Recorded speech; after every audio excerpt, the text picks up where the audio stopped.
Good day everyone, I am Russell Pasina and this is my topic.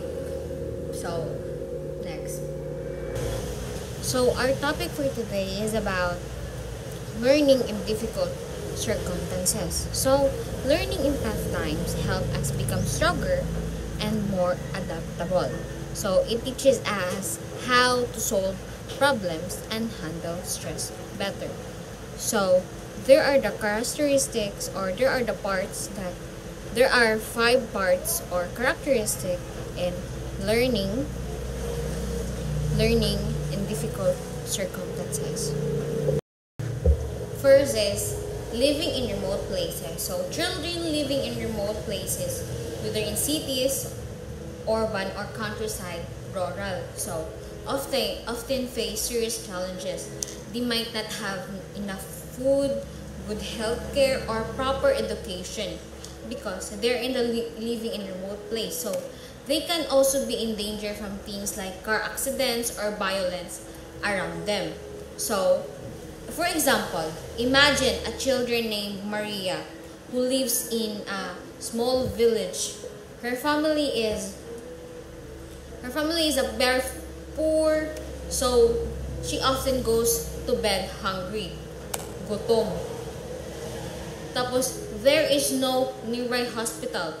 So when she gets sick, she can get proper treatment. So the only school is far away and she has to walk along. So ang road is so very unsafe. So this road is busy with traffic and not well lit, or so, which makes it dangerous, so especially in the evening. So this example is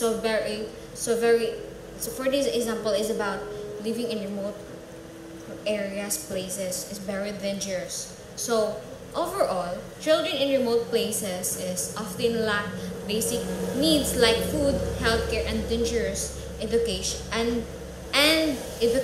so and face dangers like car accidents and violence. So how's the learners learn living in remote area places? So learners learn by attending school, where they are taught by teachers, use textbook, and do activities that help them understand new ideas. So comparing children in cities and rural areas. So in rural areas, 25% of kids who should be in primary school are not getting an education. So in urban areas, 16% of kids of the same age are not in school because mahirap nga doon, because they are living in remote places. Mahirap makapag-aral, mahirap makapagpunta sa paaralan dahil nasa malayong lugar sila. Tapos limited sad ang ila mga materials because na sila sa remote places. So despite efforts to improve education, many children, especially girls in rural areas, still do not have access to school. Kaya mas pilion pa man nila na magtrabaho ra kan ang babaji or jaw na kan ang babaji sa bayay kay babaji man si ja. Di na karapatan pero dili na siya implement na eskwelahon pa siya kay babaji man siya. Oh my god, kun inja mapala kay John mas sa remote places. So di na kan kasagaran mo eskwela ang mga girls. So this means that fewer children in rural areas are getting an education compared to those in city. Next is victims of war. So a victim of war is someone who gets hurt or suffer because of fighting between countries or groups. So for example, a child living in a town where 2 countries are fighting might lose their home because it gets destroyed by bombs. This child is a victim of war. So if my war is ang maapektuhan ko dyan is ang mga bata. Why? Because ang mas maapektuhan because of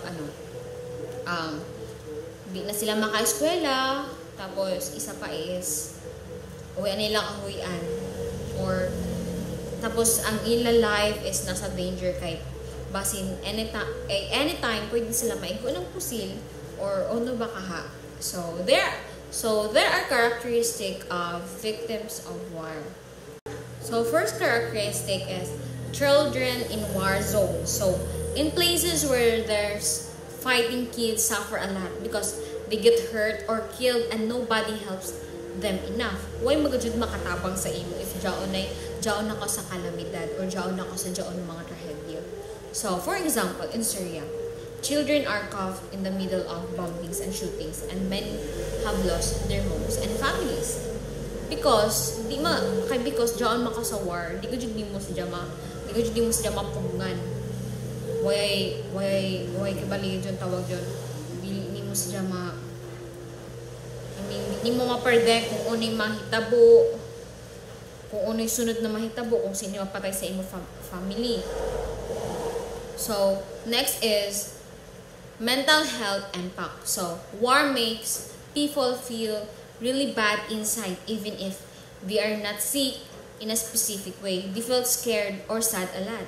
So, bisan dili ka hilantan, bisan niya ako taghilantan, mahilantan na kan ka kay tungod sa kakuy ba, kung anak ko kabayo kung uno pa'y gadyo'y mahitabo, kung mauno man imo pamilya, mauno imo anak, labaw na kung jaon ka, labaw na jaon mga tao na, way gadyo'y kaya, tapos way gadyo'y kaya, so sila magka mental health impact.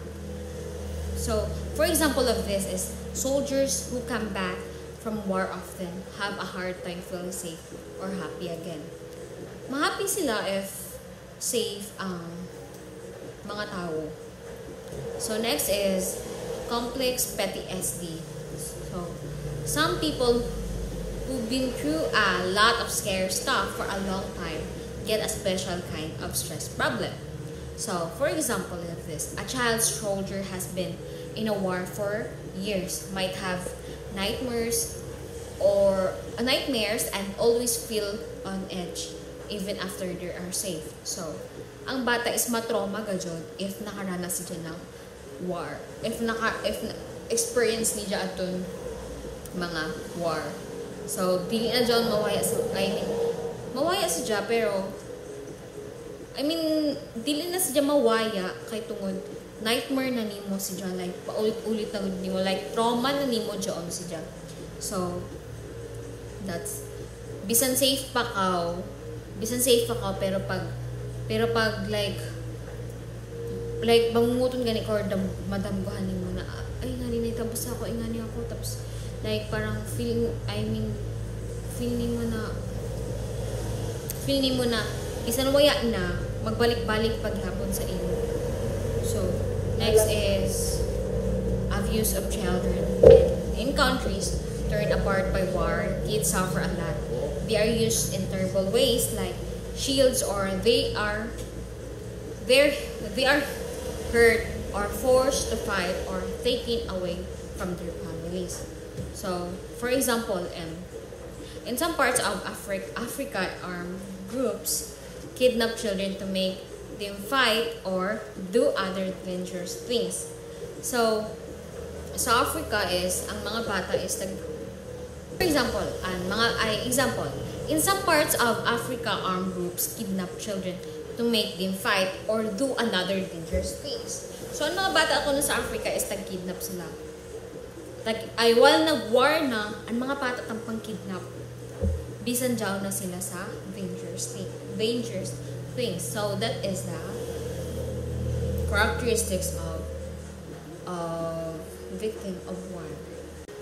So, there are impact and effect of victims of war. So, impact. So, first is death. So, sometimes children can die because of war. For example, if a bomb hits the road. So, if mabombahan ijubayay, kamo gadutanan patay. Labaw no, kung ang children na ang load sa ijubayay. Kung yung children niyo tagpatagon sa ijubay, tapos nabuthan ng, tapos na labugan ng bomba, so patay sila. So, second is injury. So, children can get hurt during war, like if they're hit by bullets or shrapnel. So, Ini is injury sa bata. Injury na nakuha nila during war. So, third is disability. War can cause permanent injuries that make it hard for children to move or do things. So, makakuha ng bata ang injury if nakuanan siya ng mga galing sa war. So, next is illness. During war, children might not have access to medicine or clean water making them sick. So, pag naig yung war, dili ko ko makakuha ng clean water, di pa ko makakaon ng maayos, or gutom sad ka. Amo dyan ang maka-cause ng imusat, maka-cause sa sakit. So, next is rape and prostitution for substances. So, in some wars, children are forced into terrible situations like being raped or forced into prostitution just to survive. So, kung dyan ka ba mga rebelde, for example, rebelde.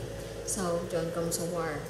Tapos, ang rebelde, wala na, sige, dili ako makipag-away. Dili ako makipag-war. Basta, ihatag yung babadi sa ako, kaya ako ganito. So, yung anan ila panakot, gamit ang ila panakot para, panakot sa ito na pamilya, para dili sila masaktan. So, by choice, ang family, or ang parents, di ila gusto ihatag, or mapilitan ang bata, para na lamang mabuhi sila. So, next is, moral and spiritual impact. So, war can make children feel sad, scared, or confused about what's right and wrong.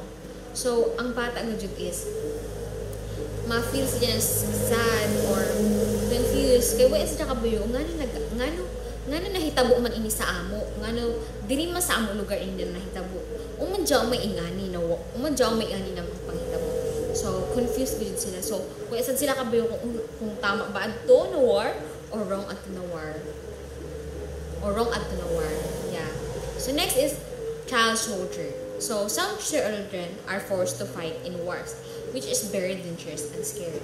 So sa ako ini nakuanan is basta may lugar ato na place na pag once may anak ko na layaki is dili dyan sila pa eskwelahon. Why? Kaya pa soldier sila kasi if in case may war na maabot sa lugar nila, ang ila anak ang mulaban kibal, ang mulaban. So amo dyan ang nakakuan. So next is displaced children. War can make families leave their homes. So children have to live in unfamiliar and sometimes dangerous places. Yes, true, because that maka na imo family sa safe na lugar. So mga tanam Diyos na, Mommy, Daddy, uhaman kita. So, that's it. Matubag ang parents na dahil kita sa safe place. Hamog dyan ila questions sa ila mind na question sa ila mind na oh my God, question sa ila mind na maglisod ang parents makatubag why ngano sad sa ila sa lugar. Diyon hitabo. So next is orphans. If parents die in war, children can be left without anyone to take care of them because naa sila sa war. So next is exploiting children.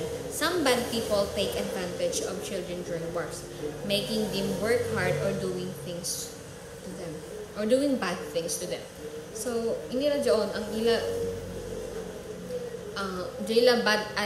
some take advantage of children during war. So, joy good na himuon, joy say bad na himuon. So, that's it. So, next is effects. So, there are countless effects of armed conflict on children who are very vulnerable and unable to protect themselves. So, the effects on the children's education. Enrollment is going down. A lot of children are dropping out of school. School conditions are bad. Low levels of educational attainment and abuse is committed. So, why nag-joon maka-eskwela? Because na kaya joon mo sa war. Mababa sa joon ng enrollment. Bisan tapos ng war, baba joon ng enrollment. Kaya tungkol hadlok na mga estudyante. Mo eskwela, kaya basi mahitabo. Joon mas may tabo sa dyan war. Like, trauma na sila. So effect means something that happens as a result of another thing. For example, when there's fighting, children can't go to school. This makes fewer kids go to school. Some even stop altogether. The school become bad and kids don't learn much. Plus, they might get hurt. So the effect of conflict on children's education is that fewer kids go to school, the quality of education drops, and some kids get hurt. So, when nag-join mo eskwela, laban ako join war. So, that's it for today, and thank you for listening, and mabuhay, and God bless you all. Thank you!